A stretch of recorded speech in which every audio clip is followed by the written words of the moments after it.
Buen día, yo soy la doctora María del Rosario Andrade, soy psiquiatra infantil y de la adolescencia y me corresponde abordar el tema de las diferencias diagnósticas y de abordaje en los trastornos mentales y del comportamiento en niños y adolescentes relacionadas con sexo y género. Y bueno, aquí como generalidades quisiera abordar o mencionarles que en las niñas es más frecuente que sean subdiagnosticadas, que reciban diagnósticos erróneos. En ellas también son menos frecuentes ciertos diagnósticos y por el contrario, en los niños hay diagnósticos que son más prevalentes, es decir, más frecuentes, sobre todo aquellos relacionados con los trastornos de conducta. Habitualmente en las niñas, este subdiagnóstico se debe a la diferencia justo en las manifestaciones clínicas que nos van a dar los trastornos. Y en los niños sabemos que las alteraciones conductuales nos van a llevar a que estos trastornos sean más evidentes y por lo tanto con mayor frecuencia se presenten en los servicios de consulta de salud mental.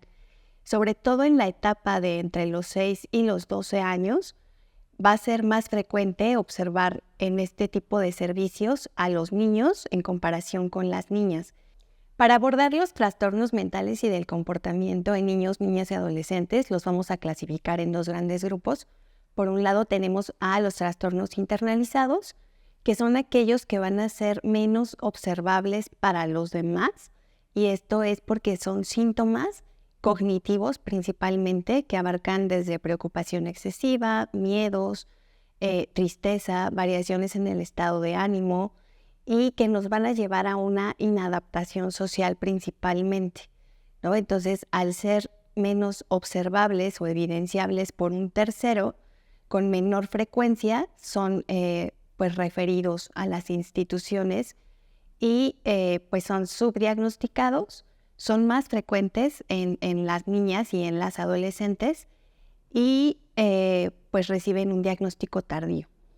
Por otro lado, tenemos a los trastornos externalizados, que nos van a dar más alteraciones conductuales o del comportamiento, son más frecuentes en los hombres y estos, pues al generar alteraciones en todos los contextos, van a recibir un diagnóstico más temprano.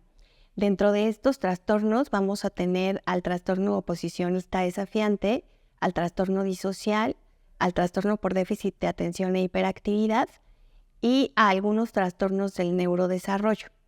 Hablando de esta frecuencia de acuerdo con el sexo, les mencionaba que los trastornos internalizados, que serían todos los trastornos de ansiedad y los trastornos depresivos, van a ser más frecuentes en las mujeres, en niñas y adolescentes, y los trastornos externalizados en los hombres. Sin embargo, esto ocurre sobre todo durante la primera etapa de la infancia. Al llegar la pubertad, esta diferencia empieza a variar, se empieza a tener una línea en donde tanto los niños pueden presentar trastornos externalizados e internalizados e igual las niñas. Por otro lado, al principio de la adolescencia, también las adolescentes mujeres pueden llegar a presentar trastornos externalizados que ciertamente se van a presentar de forma más tardía, pero también con síntomas más severos, y tienden a evolucionar durante la adolescencia agregándose algún trastorno afectivo, depresivo principalmente, o algún trastorno de ansiedad. Hay varias hipótesis explicativas sobre por qué se presentan más los trastornos internalizados en las mujeres y los externalizados en los hombres. Una de ellas es la biológica.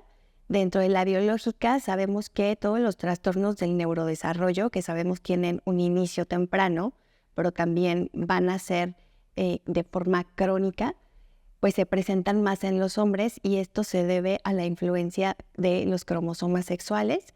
Tenemos también una hipótesis artefactual que nos explica que en las mujeres se requieren síntomas más severos para que sean referidas y reciban atención. Y tenemos también algunas hipótesis de tipo social que nos explican que la forma en la que somos socializadas las mujeres repercute en nuestra expresión de emociones y en que sea más fácil para las mujeres expresar ciertas emociones como es la tristeza, el miedo, el enojo, a diferencia de los hombres. Entonces, estas hipótesis hacen alusión a esta frecuencia o prevalencia más alta, nuevamente, de trastornos internalizados en las niñas y adolescentes y externalizados en los hombres. Ahora les voy a comentar un poco de estos trastornos del neurodesarrollo. Van a tener un inicio temprano y se van a presentar, o la evolución es de forma crónica. Son más frecuentes en los hombres, como les mencioné previamente. Aquí podemos encontrar a todos los trastornos del espectro autista, al trastorno por déficit de atención e hiperactividad, a los trastornos del aprendizaje y a la discapacidad intelectual. Todos estos son más frecuentes en niños y adolescentes, pero cuando se llegan a presentar en niñas o adolescentes mujeres, los síntomas tienden a ser más severos y también encontramos mayores alteraciones a nivel estructural en el cerebro, lo que va a generar justo que esos síntomas pues sean más graves. También hay una diferente respuesta a los tratamientos que reciben. Por ejemplo, en las mujeres con trastorno del espectro autista, responden más a las intervenciones que abordan las habilidades sociales, a diferencia de los hombres.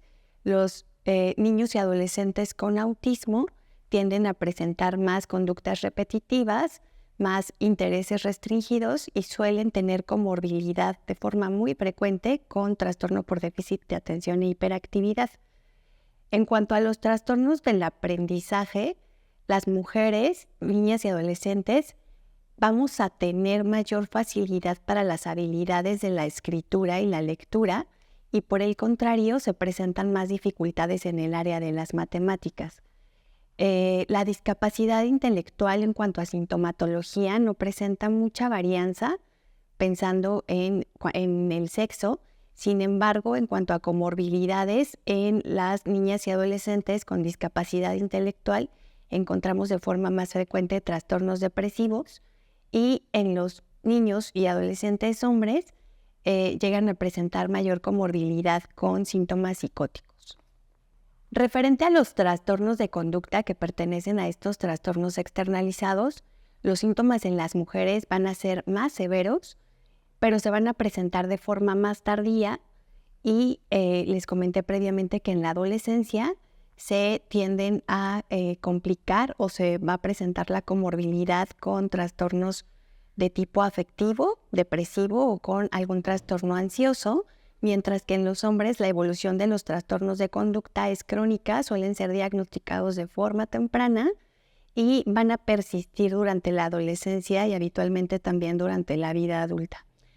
Hablando de trastornos afectivos, van a ser más frecuentes durante la infancia en las niñas. Sin embargo, en la adolescencia tienden a incrementar la prevalencia tanto en adolescentes mujeres como en adolescentes hombres. Durante la infancia, el síntoma cardinal va a ser la irritabilidad. En esta etapa, los niños no nos van a externar me siento triste, tengo ganas de llorar. Es más común observar esta irritabilidad, este enojo hacia todo, esta conducta tal vez defensiva. Y algo muy importante es que también dejan de jugar o dejan de interesarse en actividades que previamente les interesaban.